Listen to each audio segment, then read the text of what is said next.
гвозде, шарф в рукаве и перчатки в карманах шепчут: подожди до утра. До утра. Но странный стук зовет дорогу. Может, сердце, может, стук в дверь.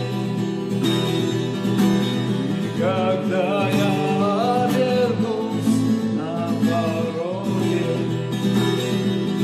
я скажу одно лишь слово: верь.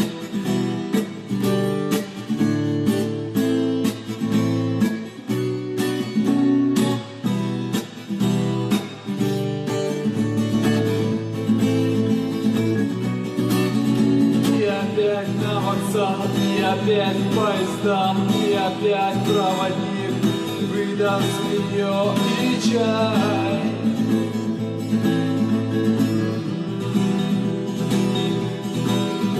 И опять не усну, и опять сквозь грохот колес мне послышится слово: прощай.